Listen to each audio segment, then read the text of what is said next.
It's been 2 weeks since I got my Apple Watch, and I'm not gonna lie, about a week in, I thought I was going to return it. However, I did decide to keep it, and now that it's been 2 weeks, I want to share with you my experience, my review, and what I love and don't love about the Apple Watch.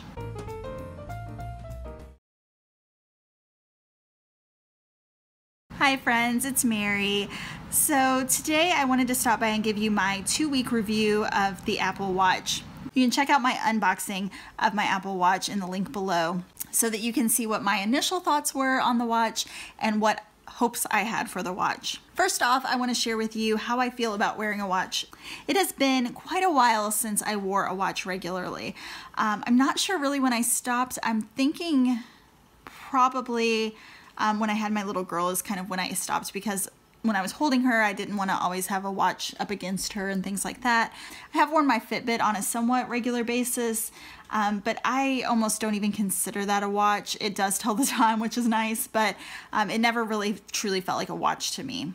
So wearing the watch has felt really good. The band is actually really, I'm hoping you can see this. I'm trying to make sure it's in the shot here. The band is really good. I haven't had any issues where it felt insecure. It does get a little sweaty under there if you're out somewhere. It's a silicone band that's going to happen, but nothing terrible.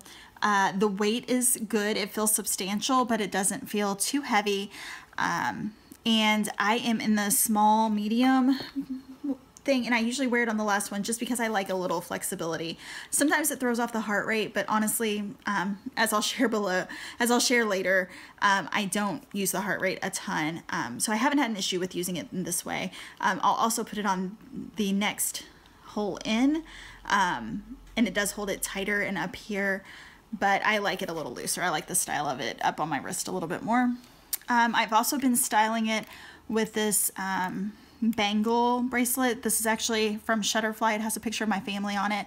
I really like how this is styled, and I'm hoping to get a few more of these style bracelets. I like the style of this together. I like having something else on my wrist other than just the watch.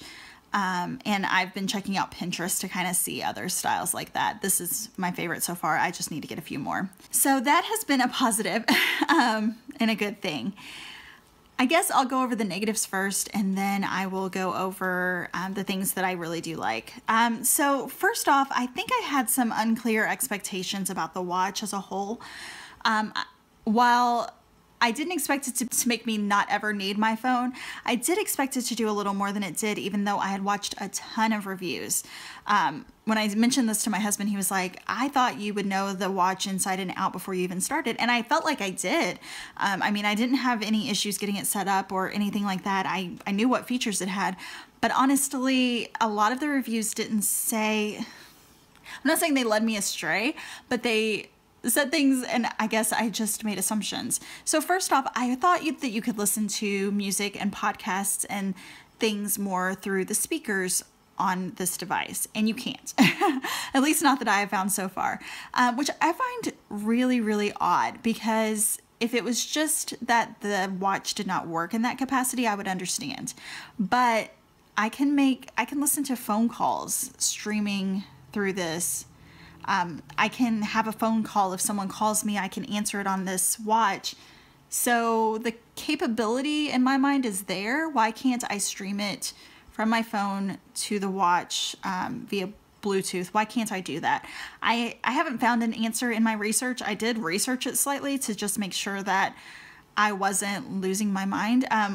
Make sure I wasn't overlooking something that would allow me to listen to it, because my hope is that I could leave my phone docked in a primary living area and go do laundry or go do dishes and have it play softly so that it wasn't disturbing other people in my family. Instead, what I have to do is either plug in headphones to my phone and put it in my pocket, or plug in my Bluetooth headset, and I can control several apps that use music or podcasts through the phone, but I cannot just I cannot just listen to it through the speakers. That's not an option. So that was disappointing. That was one of my primary disappointments. Another huge disappointment for me was Google has apparently pulled all of their apps from the App Store. I looked into it slightly, and it seems, from what I understand, they did have apps on there at one time. They had, I believe, Gmail and Google Maps and things like that, and they decided to pull those. I could be misunderstanding that, but that is how I understand it from the little bit of research that I've done on it. I just wanted to make sure that there wasn't an option that I wasn't seeing, which is why I did research. I am still, despite becoming an Apple girl, I am still a huge Google fan. I use Chrome as my web browser. I use Gmail and Google Calendar, Google Maps, Google Drive. Those are my preferred apps and things to use. So I was really disappointed to find that, and it felt like it took out a huge part of functionality. Now, you can get maps and directions on here through Apple Maps, which I actually don't like Apple Maps to the point that I deleted it from my phone, but I did put it on here to try for a while, and it's not as bad as it used to be when I tried to use it, but I still don't find it as good as Google Maps. So I tend to still dock my phone in a holder and use it as a GPS when I need to go somewhere, because I like the functionality that offers better, and I feel like it gives slightly better directions. I also I like that you can get maps on your phone. I could see, like, if you're walking especially, that would be very helpful, but I didn't find that I truly needed it. I tried it for about a week, and I just didn't find that it was better for me than putting my phone on a stand and just being able to glance at it if I needed directions. So that was disappointing that Google Maps was not an option. I was also disappointed to find that a lot of the main apps that I thought were really, I would have put money that they were part of the Apple Watch system, like Spotify, like Amazon and Amazon Music. I've heard eBay even, which is not really an issue for me. I don't need an eBay app, but they've even pulled from the Apple Watch, and I'm not sure why. I've heard that there are rumors that Amazon is going to come out with their own watch, that sort of thing. I don't know if that's the case, but I think it's a really poor move if that is the case for places like Amazon or Google to not have apps on the watch, because I have seen so many people in my town have the watch. Since I have had it, I've been keeping my eye out. You know, once you see something, you see it everywhere. I've seen a lot of people using it, a lot more than I expected to. And I think that they're really going to miss out on a market if they don't jump in soon. So maybe they will. Audible was another one that I was really disappointed didn't have an app. To be able to control your audiobooks and stuff by your watch would be fantastic. So I was just really disappointed in the apps that they had, I guess. There are some very awesome apps that I use every day on here, but I thought that there would be more. The other thing is I thought it would be slightly more customizable based on reviews I watched and things like that. So while the faces here are awesome, like I love that you can put pictures on it. I was super surprised that you could put like a photo album and have it rotate through. Things like that. I think that these are really great watch faces. Really, you're limited in the complications you can have. This is the one I found with the most complications, but I still don't have room for everything that I want, and it feels like I could easily have more room. So the number one thing is I'm super disappointed that I can't use my photos or my photo album and have more complications than this. I get that they want to make the photo the main idea. I do too. My little girl's adorable. But they could lift up the screen here just a little bit and put a full complication down there at the bottom. They could put a few more in the corners, like one of the small icons in the corner. It wouldn't draw away from many photos. It would be more functional and still not draw away that much. So I know that it may not look great in 100% of photos, but I think for the majority of what people are putting on their watches or uploading their own custom backs, I think it would look great. And if you didn't want that, if you didn't think it looked good, you could turn it off. But no, it's still very limited, and you cannot put your own complications where you want them, which I didn't expect that you could with Apple. Apple is very locked down. That's one of my major complaints about their items. And I get that it creates a better user experience, but it would be nice to have other options, or to be able to maybe like click on an area and have a complication rotate. So like here, if I could have the temperature, but then I could click over on the left hand side and maybe get my stats for my activity, that sort of thing, that would be great. And my last little thing that I was disappointed in that I will go ahead and share in this video, I can go into further depth in any of these if you're interested. Let me know in the comments below. I thought that this would sort of take the place of my Fitbit, and it does. However, I knew the sleeping functionality would not be there. I knew that. I knew I would rather charge it, and I know that there are options to do otherwise, but I would rather charge this at night and not wear it. However, I thought I would be able to easily see my heartbeat and my steps, and that functionality is not built into the watch. There are apps that do that, and I am planning on exploring those, but I didn't want to buy them before my 2 weeks are out because I didn't want to buy any apps before my 2 weeks were out because I honestly wasn't sure that I was going to keep it for a time being. So I have decided to go ahead and keep it. I do enjoy it. I do feel like it adds value to my day, but I'm just like, I mean, it's gathering that information anyways. Why is it not, like, I can pull it up through like 17 steps on my phone. I'm exaggerating. I can pull it up by clicking through several screens. But why doesn't it have a complication that can show that? I don't understand that. I absolutely do not understand that. I probably will be looking into the apps later. But for right now, like I said, I just kind of wanted to go with only free apps for right now. Okay, so now that I've been a Debbie Downer about things that I was surprised about and disappointed about with the Apple Watch, I want to share the things that I do love and why I did decide to keep it.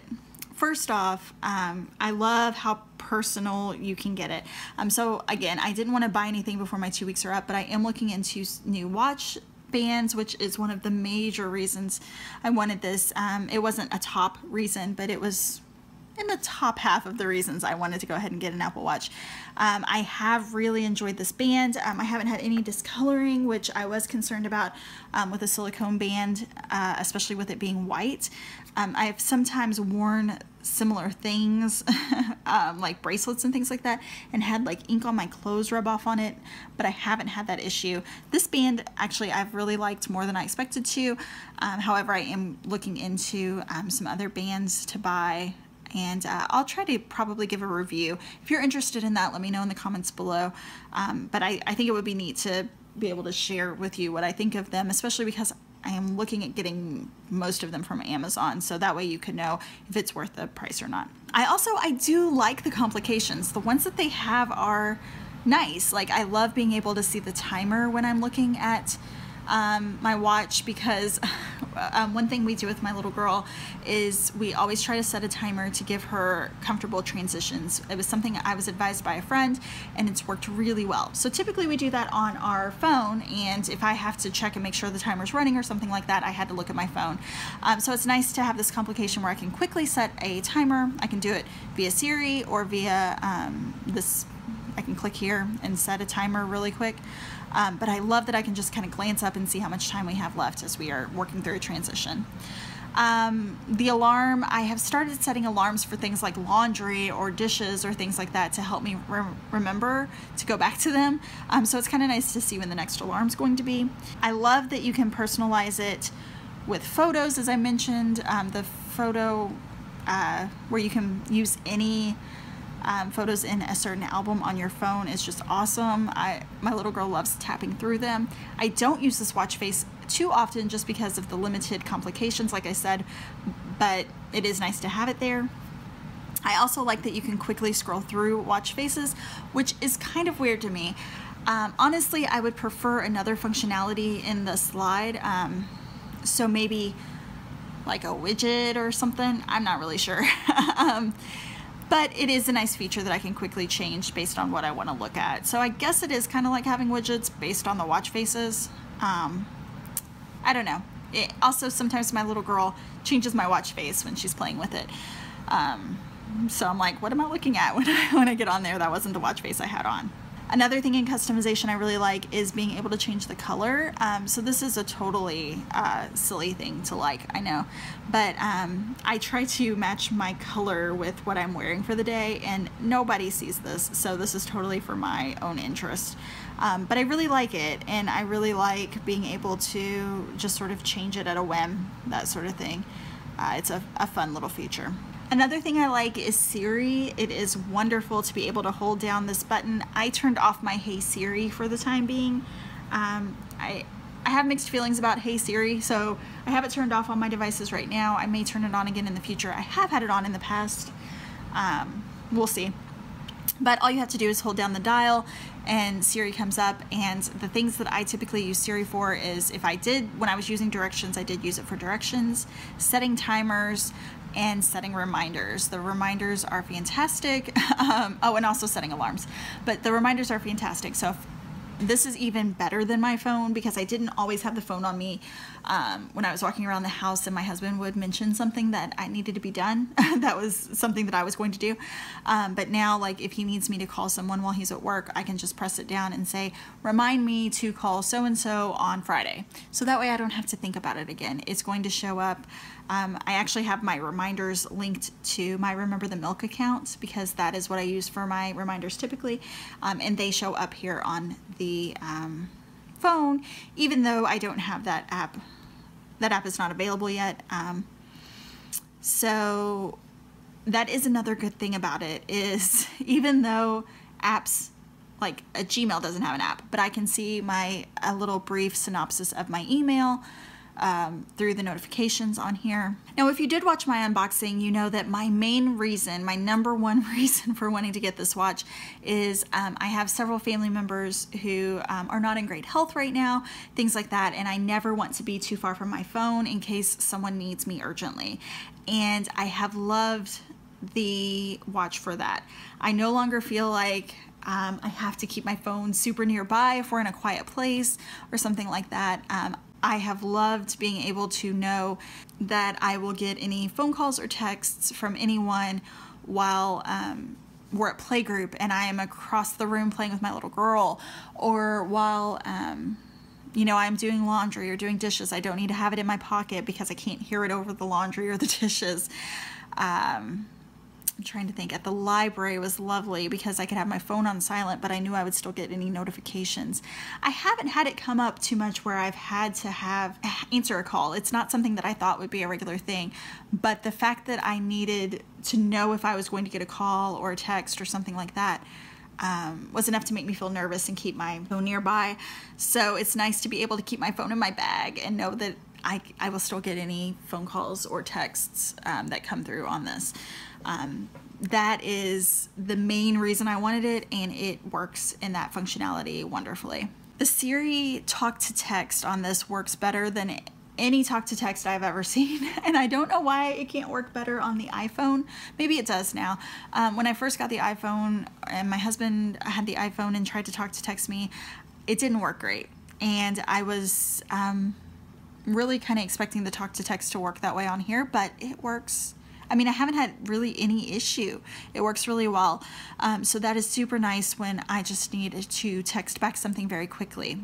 I will say that I get nervous doing so because it kind of moves fast, which makes sense for a watch. However, sometimes I'm worried that I'm going to accidentally send something weird. One time I accidentally tried to send my heartbeat to an Android phone, and I didn't want to do that. So that was odd that kind of happened so quick and I couldn't take it back, that sort of thing. So I try to be careful when texting people, and when I'm in the messages, it seems like a lot of times I'm in the wrong person's message when I open it. So I just try to be super careful when I do that, but still, it's so nice to see that. It's also really nice to see texts like when I'm out and about and I know that I don't need to respond to it right away, because even if I wasn't going to respond to it right away on my phone, getting that ding would make me wonder, do I need to respond to it pretty quickly? And now I can look at it and say, oh, nope, I can get back to that in an hour. No big deal. I am going to try to do a separate video over the apps that I like. I will try to do that hopefully here soon. I have loved being able to control podcasts with it. Like I said, I'll put in my headset and do so. trying to think. It's also nice to see my appointments on here, so I can click on the date here and see what's on my calendar. And since I use my Google Calendar, which can be linked to Apple products for almost all of my planning ahead, it's really nice to be able to look really quickly if I'm wondering when my next appointment is. So when I first got through the first week of the Apple Watch, like I said, I was really disappointed by a few things. But more, well, it wasn't anything, none of those disappointments were major things. I think the big part of it was I felt a lot like back when I was in elementary school and I got a Dear Diary. Do you all remember those at all? The electronic Dear Diary. Or even back several years ago when I got the first generation iPad. Like, it seemed so cool and it seemed so awesome and it seemed so functional. And then you kind of got it and you're like, why can't it do this, or why can't it do this better? And you just felt really puzzled about like why it seemed like the technology was there, but it didn't do certain things well. I really felt that way about like the iPad, and I loved my iPad. I used it a lot. I still use it to this day. It's mounted in my kitchen. I use it regularly. So I'm not speaking badly about it, but it seemed like there was more technology there at the time that wasn't being utilized. That's how the watch felt. So I was really kind of questioning if I should even keep it for the price at when I first got when I got to the end of the first week. So I was like, let me stick with it for another week and see. And I sort of just changed my mindset and thought about what it could do for me now rather than what it wasn't able to do. I thought back about why I wanted one, and honestly, the reasons that I really wanted one all really still stand true. So the phone calls, the texts, being able to personalize it, and being able to have a little extra functionality on a watch, it was all worth it. And so I did decide to keep it, and I'm glad I did. I'm glad I've decided to keep it. I think, it's something that I do use on a regular basis since I've gotten it, and I love that it allows for that functionality and allows me to have a little break from my other technology if I need it, so that I can spend more time on my little girl and things like that. So overall, do I suggest the watch? Yes and no. It is pretty pricey, and we got a really good sale on it, but it was still pretty pricey. Thankfully, we had some extra money that was just sort of play money that we could spend on it, and it was it's going to be my birthday gift from my family, so that's good. We didn't waste money on it. But if you're really wondering if you should save up for it, unless you really want it for specific functionalities, like I mentioned, it may or may not be worth it for you. I don't know. It's not worth it in a gadget sense for me. It's worth it in a functionality sense for me. It's worth it as a watch with some really great features. It's not worth it for me as a gadget like an iPhone or a tablet, that sort of thing. If you are a mom who needs some space from her phone, but not too much space, because I still do keep my phone nearby. My daughter is adorable and I need to take pictures at a whim. If you're a mom who needs a little space, if you're someone who needs to not have to grab your phone every time you get a notification, this is a great option, and I do suggest it for that. If you have an Apple Watch, let me know in the comments below what your favorite feature is and if there are any features missing that you're really disappointed about. If you don't have an Apple Watch but you're considering it, please let me know what feature you are really wanting in the watch, and I'll be happy to share if I know if it's available or not. If you'd like to see more videos about the Apple Watch, please be sure to subscribe. I will be having more in the future. I've been so thankful for all the people who have reviewed and shared their experiences as I was trying to figure out whether this was a good purchase for me or not. So I want to share my experiences and add another voice so that people hopefully will know whether it's a good investment for their fun money or not. If you liked this video, please give it a thumbs up. Thank you so much for watching, and I hope you have a blessed day. Bye-bye.